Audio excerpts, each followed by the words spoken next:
IZ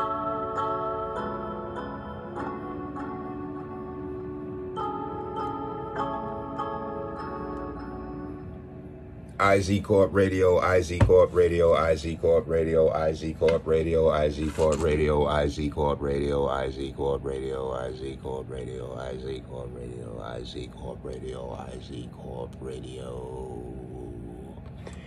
Good morning, ladies and gentlemen. It is I once again, Lord IBO Richie Hards, and you're watching IZ Corp Exchange Television, or this is IZ Corp Radio Podcast.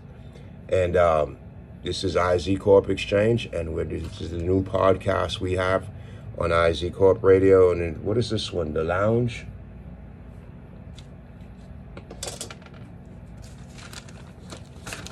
So let's get right into it.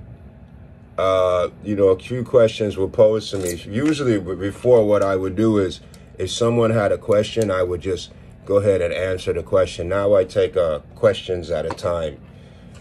So you're looking at, stability on the planet, Earth. People are getting worried, wars on the rise and stuff like that. This is economics on IZ Corp Exchange Radio, and I think this is the Lounge. People said I have to put more enthusiasm into the thing. I'm just neither. For me, that's neither here nor there. So one thing concerns us on the planet as far as economics goes is the threat of terrorists, because a terrorist attack can just thwart your whole economy. It can push and pull it either way. The growing number of cell phone users in other countries is benefiting cell phone companies that are U.S. based. But with that being said, that's helping economics throughout, push economics throughout, because the faster the information travels, the easier it is for everybody. This question here kind of rattled me a little bit. Does international trade benefit the U.S.? I said by allowing the U.S., it benefits the U.S. because it allows the U.S. to offer plentiful capital to parts of the world where it is less available. So as people are doing business with the largest economy, which, as everybody knows, the U.S. economy, with a distant runner-up, China being the second largest economy, the U.S. is known for spending money and helping people. I don't think that's what makes it the largest economy, but that's what makes the U.S. a global leader. People look into the U.S. economy because for some reason they're always willing to help other nations and other economies get their act together, or get out of a rut, or get out of a recession. And we've seen that time and time again. And when you're charitable, when you're a charitable person, when you're charitable, it reflects in the community, and you get a nice like a bourgeois status. People will trust you. People will listen to what you have to say. People will look into you and see what it is you're doing, because he's doing it the right way. We can learn from this guy.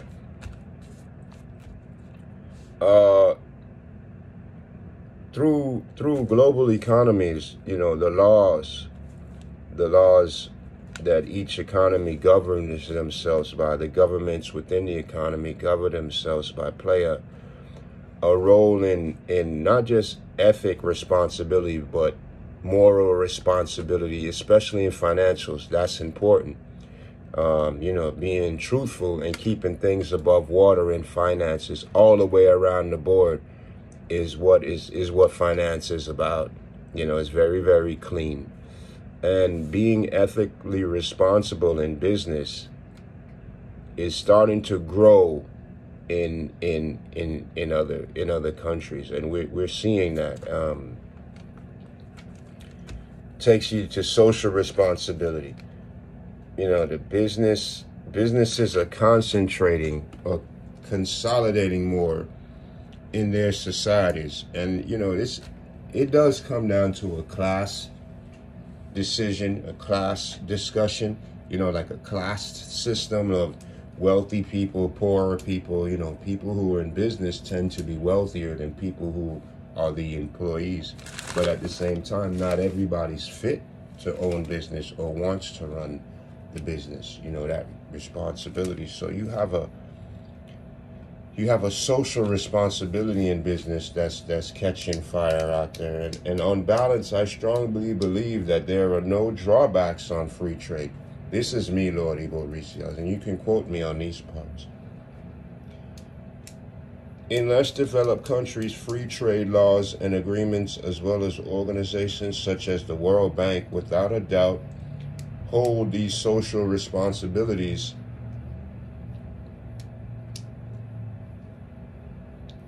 to higher standards. Without a doubt, it helps them to record less poverty-stricken communities. By reducing trade, these lesser developed companies can grow, and by reducing trade restrictions, these lesser countries can grow and have fair governments and compete better in free capitalist markets. But again, you know, you don't see that in a lot of countries because their regulation is, some of them is just out of this world. The more developed countries benefit by being able to support less fortunate countries, and also by selling their products in the lesser developed country markets. I believe that the more developed countries that gain allies by helping and supporting lesser developed countries in the free trade movements will, in the long run, help free trade, you know, sustain free trade, help free trade.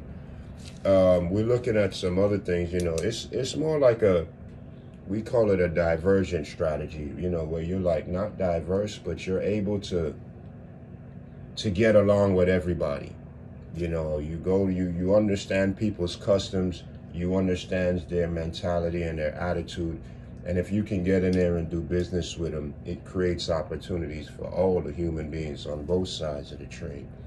So, you know, you come in, you're not just, well, you know, I don't get along well with, you know, I don't understand the Spanish culture or the, you know, the European culture, the way they sit down and cross their legs, or, you know, it can go on and on and on. But the best thing to do is when you're doing business to understand the people that you're doing business with, even if you don't see eye to eye, and you end up not doing business with them. You know, they're human beings in this part of the world. You're not getting in there and telling them what to do. You're just understanding how they think and how they live in their society. We have a Duralison & Co., which is our rating agency that's a member of CORP Exchange in good standings. And they are very bullish, very, very bullish on social media. So social media, we think, and I don't understand what people say social media is like a technology firms, you know, media technology. I think media has its own space now. You know, media can do a lot of things. You know what I'm saying? Media is, especially with the technology today, you know, it's not a branch of it. I think this media is just blowing things off the map right now. So Duralison & Co., our rating agency that is being used, that CORP Exchange uses, is very bullish on social media. Also, Duralison & Co. is bullish on the Wide World of Trade report. The Wide World of Trade report is also a member of CORP Exchange in good standings, and they have they've been slowly introducing and implementing the bellwether stations, which are the new economic datas which are coming out, because some of the datas, not to say are old, but it's, you know, the economy has grown so much over the last 50 to 60, 75 years that the data that's being used. There's new data and there's new facts, findings, and numbers that are coming in, because again, we are in uncharted waters that affect the markets. That affect the way institutional traders or will invest their money. We're still in the largest transfer of wealth. This new data, or this data that's been here, because there's really nothing new under the sun. This data is it can help individuals. Since we're having the largest transfer of wealth, what we're seeing in these uncharted waters, I don't think it's so much, what did this guy say, quote, a sugar high. I don't think the market's experiencing so much of that kind of stuff right now, but we are still under the storm of the weather of the largest transfer of wealth in the United States of America. And what we're seeing through technology and social media is more and more people are managing their own money. So you have the online trading accounts, you have there's so many things, the list goes on and on and on. You put your money in here, you save a penny here, you buy a free stock here. It's the technology through pretty much social media.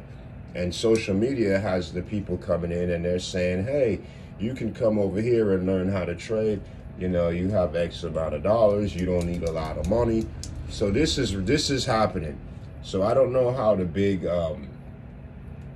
trade houses, how it's affecting them, because they're in the billions. I guess they're always going to do good. Some people don't want to trade, but a lot of people are steering towards managing their own money, and we're starting to see that. So the new data, the schedule will be out. You can see it on CORP exchange on the website, and there's blogs and stuff, and the data's pretty good. Some of it's very, very interesting, and it will actually tell, and it would, especially local governments, it would help them to better manage their cities and their municipalities and their towns. Because, for instance, you have the T Pilgrim movement or something, and motion or something, and it tells you how many people are coming, the ingress and egress of people coming in and out of the United States daily, weekly, monthly. This is a huge number. You can only get this information on Bellwether Station right now. Nobody else is even paying attention to it. Then when you have a whole bunch of, you have a cluster of new people coming from a different country in a certain area, it's a big panic. We have a problem on the White House. There's a new movement in the area. We have to help. We don't know what to do. This tells you, wow, there's a lot of people coming through this country, through this town, and they're stationing in this area right here. That would get the people in that area ready to make their next investment move on how they can help these people, or however they want to manage the situation. But by the time you get overrun, it's too late. It's too late. You're in a panic. Your leaders are looking like they're not smart. They don't know what's going on. The natives that are already here, the local people that you're already looking after, are losing confidence in your government and your leadership. Crime can go up, scarcity in food, anything can happen. Jobs, all of a sudden there might not be any jobs in the area. So that's just one of the bellwethers.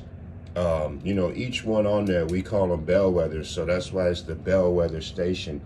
And this information is going to be very, very, very valuable to investors and businesses and individuals and everybody. Wide World of Trade Report, Bellwether Station. So you wanna check that out too. We looked in the U.S. economy, and we see mandates.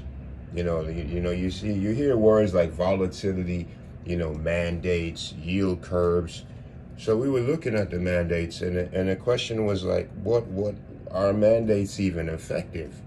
Was a question that was posed to me. You're listening to CORP Radio's podcast. I think this is the lounge on CORP, on CORP Radio, and this is Lord Igor Risi Hodge. So people ask, well, are mandates effective? Are mandates even necessary? And the only thing I could really come up with, because mandates, you have to ask yourself, well, are you a Renaissance man? That's what I ask people. Ask yourself right now, are you a Renaissance man?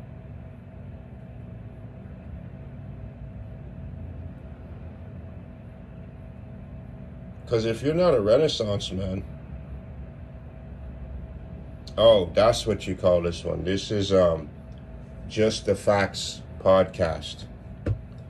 So you have to ask yourself, are you a Renaissance man? If you're not a Renaissance man, I'm not telling you to go become a Renaissance man, but you have to understand change. Change in the planet that we live on, amongst the way we live, is inevitable. We saw that way back in the Ice Age when the mudslides or the tar pits or the glaciers break down and there's floods and the tectonic plates split. Things are going to change. You're not just talking about business and finance. Economics deals with environment. Environment is very important. Mandates, and this is me again, mandates are very effective in ensuring that Americans do not live in poverty. Now, we don't want to say Americans, I wrote this, but, U.S. citizens, people who live in the U.S. economy do not live in poverty. That's what the mandates are there for.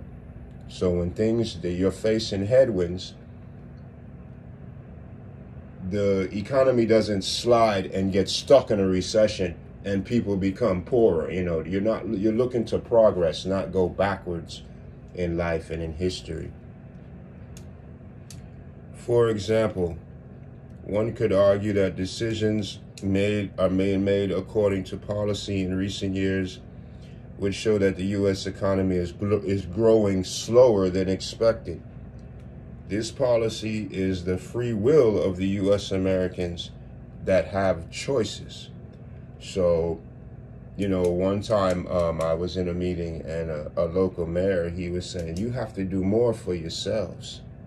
Not to do more for yourselves, but, you have to, the idea for the mandate is to better the quality of life in the country. And we want to do it by this time, this way. It's the safest way to travel. It's the path of least resistance, and this is how we have to get where we need to be. So if everybody's playing their part, one thing for certain is litter. You go to certain neighborhoods and there's trash all over the place. When you sit back and you watch, because I've learned a lot of human behavior by bird watching. We live in the Upper East here in Miami. It's like a big bird sanctuary, certain parts of the neighborhood, over all of it. And you actually get to sit. And if you pay attention, you learn how to listen, because you listen to the different birds. And you see their behavior, and you see their mating pattern, and you see how they eat, and you see when the weather changes, the things that they do. And this is where they live. They live with us in the sky, in the trees, and and then if you're really, really good, you can see the bird watching you. The bird will sit there, they will sit there and watch you. And they're learning from you. You share this space, what do you call it? The good Lord, the infinite power made your lives cross paths. And the bird is watching the human being, trying to understand how I'm going to live here with this. Is this going to bring harm? And you do the same thing. You know what I'm saying? So, you have to pay attention. So if you study like that, if you pay attention to that, you can use that concept to study rats, to study human beings, to study dogs in their free their free area, and you see people that throw garbage in their own neighborhood. Nobody comes from another neighborhood to throw the garbage in there. They do it. So their quality of life is going down because they're not doing more for themselves. They're just throwing the garbage down, and they expect the government to come and pick it up. And it slows down the process. They have to stop what they're doing, find ways to go over there. And then when it's not done fast enough, the problem starts snowballing. And then there's a big problem. People are walking around in the trash. My kids are going, and they're uncomfortable. Then there's a certain mentality that kicks in. But again, the people that are littering in the neighborhood, they live in that neighborhood. That's their neighborhood. You know what I'm saying? So it's something you can go into all day, but it's to ensure that the country doesn't go backwards. You see what I'm saying? It's to make sure that the country goes forward. Yeah, it's government decision, but it's not a bad decision. And the way that it works is the human beings have to do more in the community, have to try to do more for themselves. You know, it's not hard to do the right thing, but that's the way the mandate works. And don't think I'm telling you what to do or what not to do, because it says, if you were paying attention, the policy is the free will of the U.S., of the people in the U.S. who have a choice in their own faith. That's what it is. The policy is the free will of the people in the community who have a choice. So that's what the mandate is. It's like you can be on board with it, you can be against it. There's no right or wrong. There's no law that says you have to do anything. And there's little laws and things around, but that's what the mandate is. When things get out of hand, this is due to the ineffectiveness of the policy when decisions were made. One given in this equation is that the U.S., Americans and citizens, people in this economy, have choices.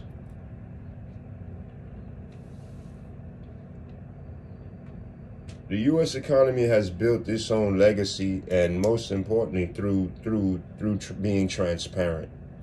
When we say it's built its own legacy, you know, they say, well, it's a country of immigrants, and it's passed down generation to generation. A lot of customs are still in place, and that's because, you know, you're transparent. You keep things. Transparency is important in economics. You keep everything above water. You say what you mean. You mean what you say. This doesn't, in economics and finance, this doesn't undermine the Federal Reserve, that, you know, is best to promote its dual mandates, which protect the U.S. family and the strength in the dollar, the weakness. You know, you don't want the dollar to be too strong. You don't want your currency to run rampant, out of control. Then you end up like, what do you call it? You're floating your currencies. You have to manipulate. You want it to be as natural and orderly as possible. And, you know, it's pretty much the pursuit of happiness. You know, the U.S. economy is really based on their function is really based on a pursuit of happiness.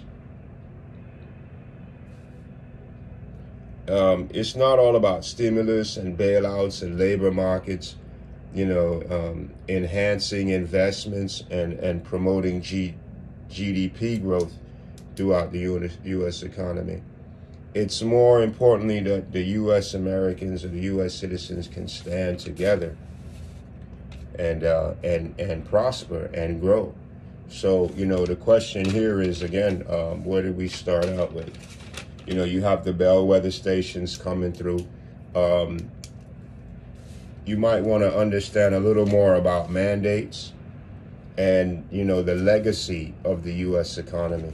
And when we say the legacy, you know, if you understand what a legacy is, it's like generation after generation. Here at CORP, you know, we have research firms like Moxie Research, and we see human beings living longer, especially in the U.S. economy. They just passed the laws that says, you know, you can't, the states can find out if you want to outlaw abortions or ban abortions or make it a crime, or however they want to end up dealing with it. You know, that's going to raise the quality of life. It doesn't have anything to do with the abortion, but automatically the quality of life is going to raise because the value of human life has just gone up. You see what I'm saying? It doesn't matter what side of the trade you on. You know, being pro-life